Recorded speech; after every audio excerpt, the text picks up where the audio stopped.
And we're back. This is part 2 of our carbohydrates chapter. This is one of my favorite cartoons, I got to admit. If you go to the produce section and you weigh something to see how much it's going to cost, hey, don't look at my weight, none of your business. Okay, gotta laugh once in a while, right? All right, so in the first video of this chapter, we talked a lot about the structure of carbohydrates, the functions. We talked about the general recommendations. We talked about carbohydrates should make up somewhere between 45 and 65% of your overall diet. We talked about digestion and absorption. We talked about metabolism. We talked about glycemic index. We talked about blood sugar regulation. Oh my God, there were so many good things. How do you keep track? So in part 2 of this video, we're going to be a little bit more specific in our requirements, and then we have a couple odds and ends to catch up on. Okay, so here we go. We already know carbohydrates should make up somewhere between 45 and 65% of our diet. Perfect. Here are some other recommendations. You don't have to know these specifically. This is a general average of grams, but that doesn't really mean that much to us right now. I'll just review with you that my plate, half of the plate should be veggies and fruits. Half of all the grains that we eat should be whole grains, but don't worry about that for now. Okay. In addition to a general understanding of how many carbs, it's really just as important to talk about what type of carbohydrates. I like these this is from a different textbook than you have. I like these because it just gives you an idea of how many grams of carbs are in certain things. Of course, I would never ask you these specifics, but as we start to learn about this, when you see this number about how many grams, so let's just say an adult female, I'm just going to choose 200. That's pretty low, especially for someone who's active. If you're active, it's really going to bump up. But it's a nice round number. So if I think I have to get 200 grams of carbs, I can start to really make sense, right? Grains. Well, we know bagel's going to have a lot of carbohydrates. So a half a cup is 30, but as we talked about, the serving sizes are often higher. So I think I had in that one PowerPoint, a Dunkin' Donuts bagel was 3 to 4 serving sizes. So if I had one of those, let's say it was 3 serving sizes, 30, 60, 90. I'm pretty much almost up to a third of my carb intake, and I only had a bagel. So it adds up pretty quickly. What I also like about this is that it shows us that there's carbohydrates in things that you may not realize there's carbohydrates in. Of course, there's carbohydrates in fruit. Fruits have the natural sugars. Milk, we have the lactose, which is the disaccharide, other dairy, for example. But what about the vegetables? Look at corn. It's a pretty reasonable carbohydrate source. We love our green vegetables, so it's not just the grains, and even some meat, but of course, the meat is to a much lower extent. So I'm not going to ask you these specifically, but I just like to give you an idea. So don't know any numbers, but we're just talking here, right? Now remember, of that 45 to 65% of our diet that should come from carbohydrates, it's a range. An endurance athlete, I'm a cyclist, I need a lot of carbs. I'm going to easily be 58, 60%, because I'll bike an average of probably 15 to 20 hours a week. Someone who would maybe want to be on the lower end would be a diabetic. They probably want to be on the lower end. Someone who wants to lose weight, as I said in the first video, I'm not a fan of the Atkins diet. We need carbs, some of them. But if someone really wants to jumpstart their weight loss, particularly if they are at a point where their health is being compromised significantly, reducing carbs can jumpstart weight loss, but it certainly isn't something long-term that's easily maintained, nor is it healthy to do for long-term. All right. So as we've already talked about, not only do we need to have an idea of how many carbs to eat in a day over time, but also what types are quote unquote good, what types are quote unquote bad. Well, the good carbs, maybe the ones that we should be having more of, are our whole grains and wheat, veggies and fruits, and unprocessed, versus the quote unquote bad carbs, which are ones that we want to limit, are the refined grains, the processed foods, and added sugars. So have a look at all these, right? And nobody's perfect, nor is it fun to be perfect, but the idea is to have a balance. And you're going to see me talk about this so much this semester. You know, by adding fruits and vegetables, you're going to fit so many more of your recommendations. You're going to be so much healthier, better off. Fruits and vegetables, they do a lot. With grains, it's okay to have some that are, the white grains, white bread, white rice, but, the whole grain's really good too. Balance. And of course, limiting added sugar is really good. We used to think that saturated fat was the real baddie. 40 years ago, saturated fat. No, don't do it, It's the red meat. Don't eat a lot of that. Bad. Well, certainly saturated fat isn't great in high amounts, but I think we may have gone overboard a little bit. And if you look at the research that was done where this health campaign started from to really significantly limit saturated fat, it was only done on men from a certain part of the world in a certain age group. And we're just learning more. So when you do a study like that, it's not very representative of everybody. Nowadays, we're becoming much more tuned in to the dangers of added sugars. Okay? And I'd really like you to know the dangers of added sugars. I mean, we're finding that increasing your added sugar can really negatively impact pretty much every body system you have. So over the last couple of years, the trend in nutrition, we've been focusing more on these added sugars as something to stay away from. Maybe saturated fat isn't as bad as we thought. It's not great, but maybe it's not as bad as we thought. Okay, number one source of the quote-unquote bad carbohydrates, added sugar. All right, natural sugar has a high nutrient density. You may remember when we talked about the mono and disaccharides, I mentioned sucrose, that's table sugar. What I didn't mention is fructose. I'm not going to ask you about this because I didn't ask you about it in the first video, but if you're wondering, the natural sugar found in a lot of this is fructose. Don't need to know it, but I'm just saying. This is better for us. I mean, certainly you don't want to just have a watermelon diet all day. Too much added sugar. Too much natural sugar. But the natural sugar is a little bit better for us. It is the added sugar. It adds calories with not much nutritional value. Why do we add added sugar? Why do companies add it? Well, it enhances flavor. For most of us, we've kind of been trained to like sugar. Sweeter's better, right? The Ben and Jerry ice cream story is a good example of this.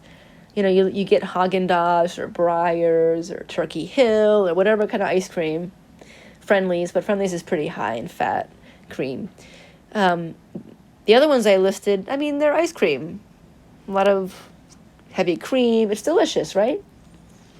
But then Ben and Jerry's came along, and if I'm not mistaken, this is a story that I heard, they kind of accidentally added more sugar and cream. And they made a batch and oh my God, this tastes even sweeter. It's even better. So we've kind of, over the decades, don't you think we've been a little bit tuned into that? So of course they're going to add more added sugar. Sweeter, more people buy it. When it comes to grains, these natural added sugars, they're added because if we want the yeast to rise, we've got to feed them, right? Sometimes added sugar can act as a preservative. So there are some legitimate reasons, but a lot of them are just based off of businesses wanting to make more money. And because people like sweeter things, they're going to add more added sugar. Here are some examples. You don't need to know these, but I just like to give some examples. We have a natural sugar on the left, 0 added sugar. And then on the right, the candy orange slices. Holy moly, look at all this added sugar, right? More calories, less nutrients. No fiber, no vitamin C. So the other thing with added sugar is it's basically processed fake food. You're not getting the other benefits. So not only if I have a fresh orange, a real orange, not only do I have lower, if none, added sugar, I maintain some of the other vitamins and minerals. It's great. I'm not going to ask you about this either, but it gives you an idea of where, in this country at least, the United States, where a lot of our added sugar comes from. Soft drinks are a big one, okay? Here are the number of teaspoons in different Coke containers. You don't need to know these, but it's pretty astounding if you sit back and look at it. And like I said before, added sugar is also added for a preservative. It's added to feed yeast that's fermenting, helping the bread to rise. And it's added for flavor. Even things like, is it on here? Look at something like ketchup. Or even like a tomato, like a pasta sauce. Like a store-bought pasta sauce. These things, folks, these things have added sugar. You know, tomatoes are a little bit naturally sweet. We don't need to add all that sugar. Ketchup, I mean, it's delicious, but there's added sugar hiding. Okay? Even things that you may not think. That's the point. When you look at a nutrition label, I'm trying to be practical here. When you look at a nutrition label, here is Quaker, granola bars. How bad can they be? Well, look at how many times sugar or something with sugar in it is mentioned. We got sugar right off the bat, folks. Remember, things that are listed first in the ingredient list, there's more of, boom. And then look at all the other times it was added. Sugar comes in a variety of names. All these things are added sugars. I'm not going to ask you to memorize that, but on a nutrition label, you will see, we've already become somewhat familiar with this, you will see a listing of the total carbohydrate. So per Quaker chewy granola, is it chocolate chunk? Chocolate chunk. Per one of these bars, because a serving size is 1 bar, 19 grams of sugar. It's actually not terrible. It's not great, but it's not terrible. Although these bars are pretty small, I think. But this number is the total sugar. Of that 19 grams, now we look down here. It only says sugar, but what it really means is simple sugar or added sugar. So you have to look at both numbers. The overall carbohydrate is the overall carbohydrate, it's 19 grams, but of those 19 grams, just about half of them are added sugar. Not a good ratio, folks. Okay. Specifically, the guidelines say that we should limit our added sugar. I like this number. The DRIs tell us somewhere around 25%. Ideally, no more than 25% of all of our sugars should come from added sugars. It's possible if you eat a lot of fresh foods, if you eat a lot of packaged foods, particularly things like soda, you're easily going to go over that. But please know that number. No more than about 25% should come from added sugars, ideally. Okay. You can see other suggestions. You don't have to know this. This is from the USDA. The number of added sugars should be no more than 3 teaspoons on a 1,600 calorie diet per day. That's pretty easy to go over. Energy drinks are also big violators, a lot of added sugar. And look at these things beside. Look at all this added sugar just in that can. Oh, crazy. All right. So in terms of these quote-unquote bad carbohydrates, not that we're going to eliminate them totally, but we can understand that it's better to have more of the quote-unquote good carbs and maybe limit these bad carbs. We talked about added sugars. Well, another problem with carbohydrates that makes them a little bit less healthful to us is processed foods. Processed foods, the actual processing strips it of nutrients. So that's why we lower nutrient density. Not only does it strip it of some of the vitamins and minerals, but it can strip it of some of its natural carbohydrates. And then a lot of times they go back and add the added sugars back. Why would they do this? To increase shelf life. So you can ship those ho-hos and little debbies, whatever it is, pick your poison. You can ship those all across the country and the shelf life is really long, right? So they process it. And in that process of processing, it strips away some of the natural goodness, natural nutrients, but then we have to add back some of the sugars to give the good taste. You don't need to know these specifically. Here are some of the health things that have been related to the sugars involved with processing. You don't need to know them specifically, but they can be bad for your body. I had this slide here because I just like to have a little common sense.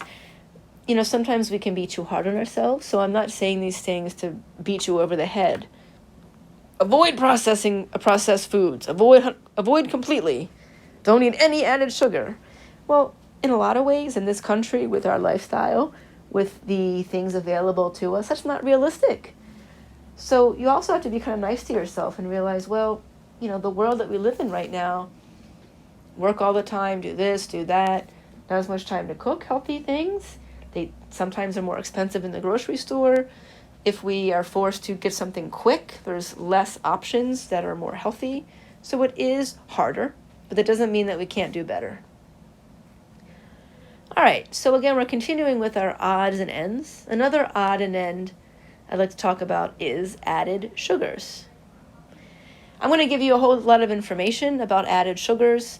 The only thing I would ask you to know are some basic info about these two, mannitol and aspartame. This is a whole bunch of information. Here are a bunch of added sweeteners. The ones that I would like you to know, we're going to talk about aspartame and mannitol. This is just interesting to look at. Those are the two I wanted, right? Okay, I want to make sure I get it right.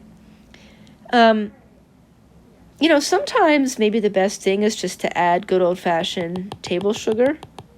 Let me use blue. So you have to know what's in red, not in blue.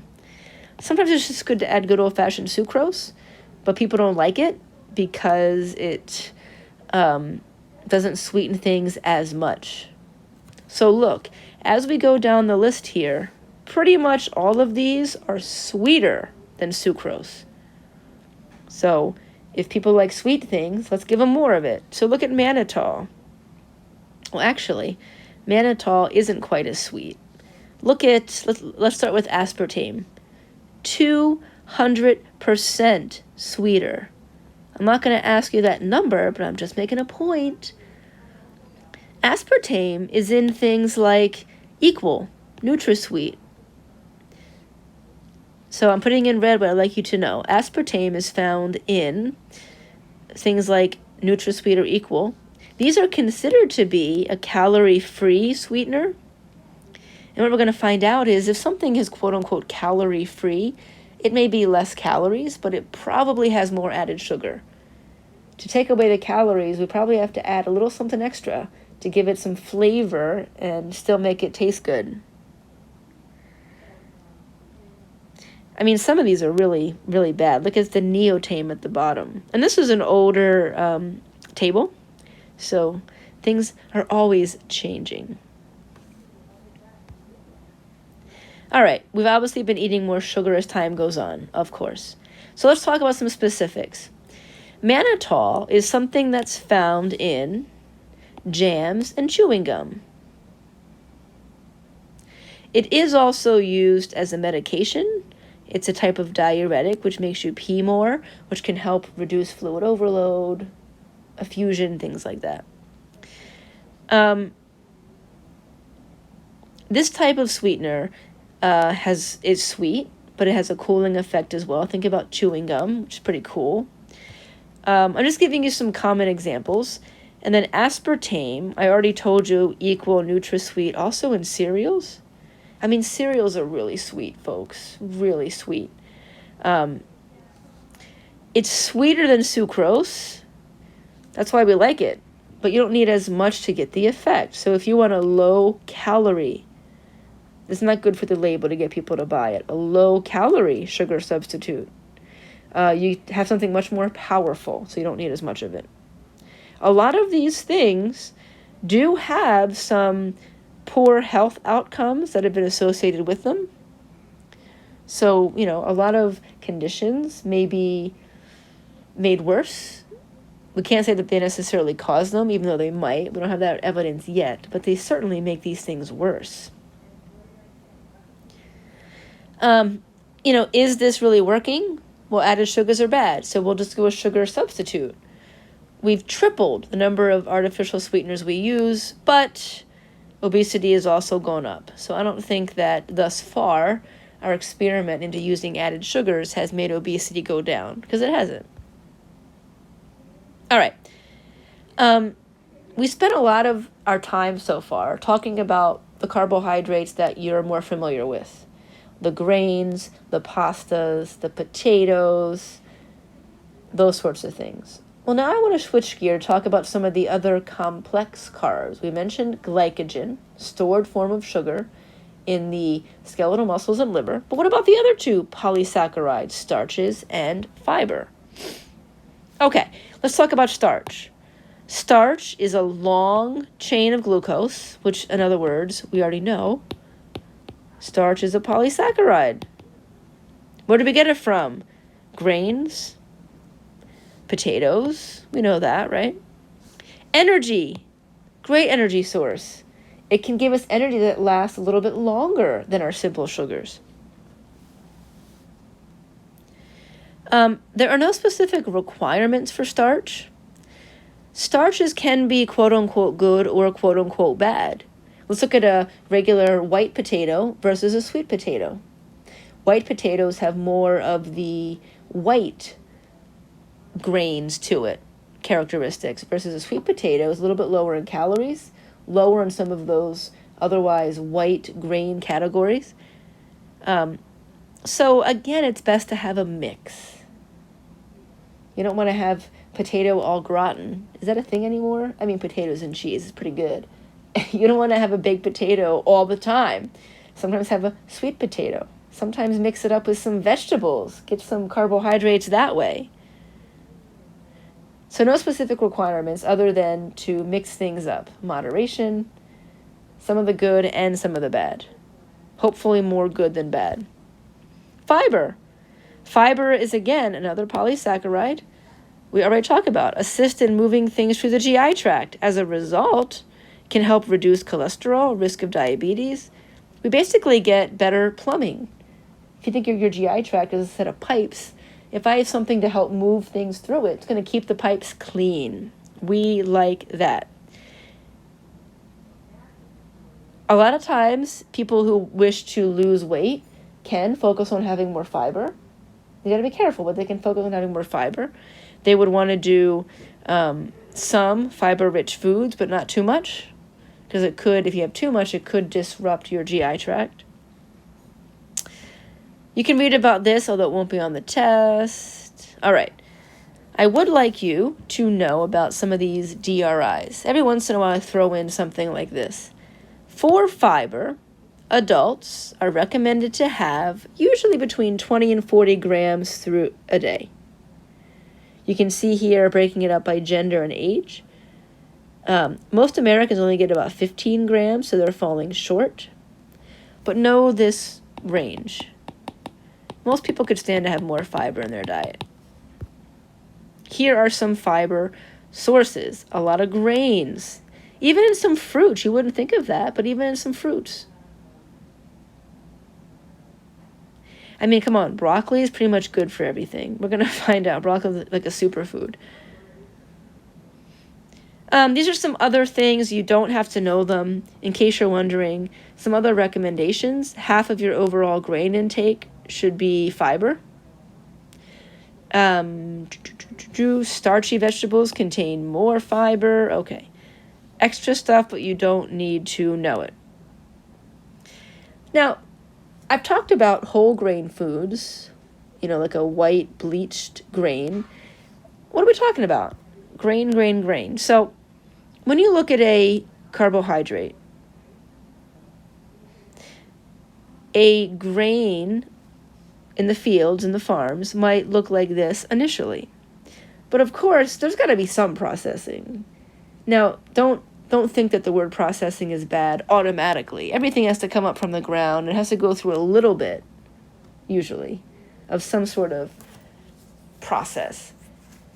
So if you look at the grain itself, if we were to magnify one of these beautiful grains in the field, the grain has several different parts, right? This is talking about the grain.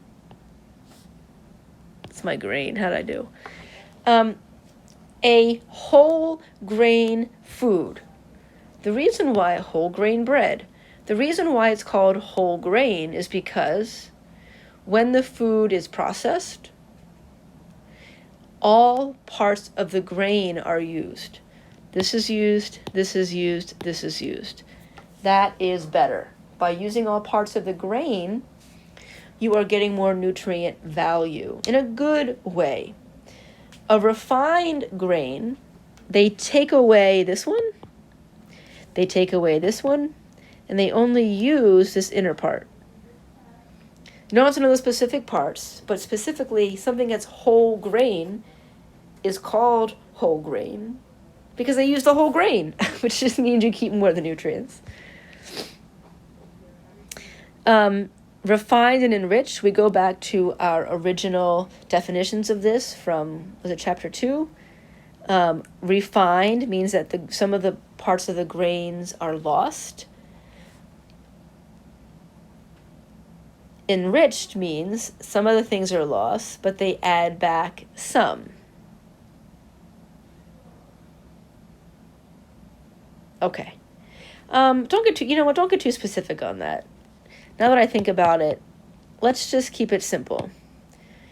Let's just say that whole grains, all the parts of the grain are used, gives us the most nutritional value.